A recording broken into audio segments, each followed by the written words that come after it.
managing mental health is very important during this test prep, college application time, because students have to maintain a healthy balance and succeed in their goals. So sometimes students get a little off kilter. So the first thing is to prioritize self-care. They need to get enough sleep, eat nutritious food, take breaks, and exercise. Practice some type of stress management techniques. And that's going to differ between each student. It could be meditation, yoga, jogging, or even taking a nap because it can help improve their mental health and reduce stress. Sometimes they need to seek support, and it could be a friend, it could be a counselor, it could be a parent, or it could even be a professional. And then one thing that I have seen that helps a lot of students is to stay organized. They need to break down those tasks into manageable steps to help them feel that they're more in control because a lot of students start to feel overwhelmed. And by staying organized, it can reduce those feelings of being overwhelmed.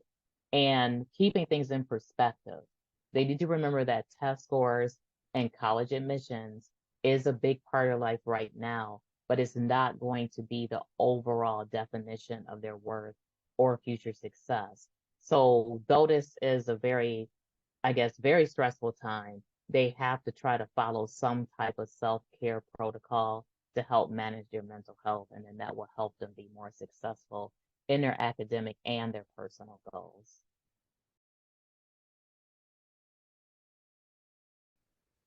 Parents definitely need to make sure they're providing emotional support. Um, they just need to be present. They need to actively listen and provide that reassurance and encouragement. And they need to encourage them to practice self-care. Say, why don't you take a break? Why don't you go for a walk with me or for a bike ride? Or let's just sit and talk or not talk. And they can help their children manage stress also by maybe doing yoga with them or Tai Chi or deep breathing because they need to be present to notice if something is not right. And they need to help their children be organized. And parents need to also keep things in perspective because sometimes if the parents are putting too much pressure on them, they can remind them that all of this is not the total definition, the totality of them as a person. And then parents need to also manage their mental health during this time also. They need to prioritize their self-care, seek support from friends and family, talk to other parents who are going through the same thing, and practice their own stress management techniques. And they have to communicate. The main thing is communicating, that active listening and just being there for their children.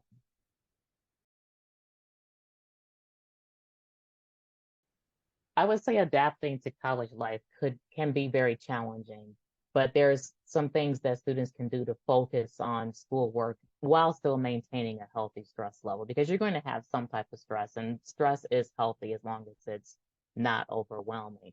They need to establish a consistent sleep schedule.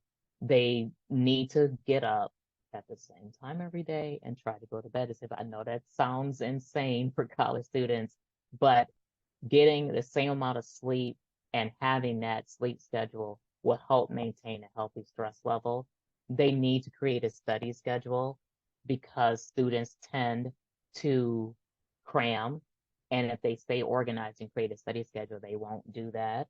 They also need to take breaks like stretching, going for a walk, that will help them relax and refocus. And they need to eat and stay hydrated. I know this sounds very simple, but maintaining a good diet of drinking water, balanced diet too, fruits, vegetables, whole grains, and lean protein will help manage that stress. And they need to definitely stay active. They can join an intramural sports team, attend a fitness class, or just walk around campus sometimes.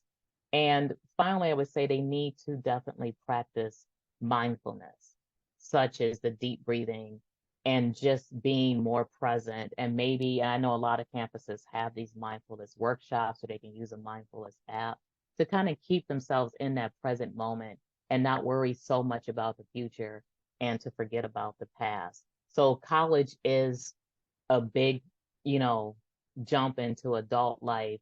And I think if they establish that prioritization of self-care and establishing healthy routines, they will adjust better to college life. Okay. Yes, sometimes results are not what the students want, or they are. And either way, we have to establish this open and honest communication. So I work with the families to establish that about their children's academic and personal goals and any challenges that come out of this process. So I'm providing guidance and support with them from the beginning, and then not, and then if the rejections do come in, we talk about what can happen next. And I support both the children and the parents' mental health and strategies for managing the stress that may come with, okay, I didn't get into the school that I wanted to, or sometimes the parents don't want them to go to a certain school they got into. So I do, though, encourage families to help the student and their child develop these self-advocacy skills, though, because they also have to communicate how they feel, and also celebrate the successes that did happen, whether it's receiving an acceptance letter or how they improved during this whole process. So the number one thing during this process to help, whether it's a good or a bad outcome or something in between, is establishing that open and honest communication. So I help them navigate from the beginning of the process all the way to the end.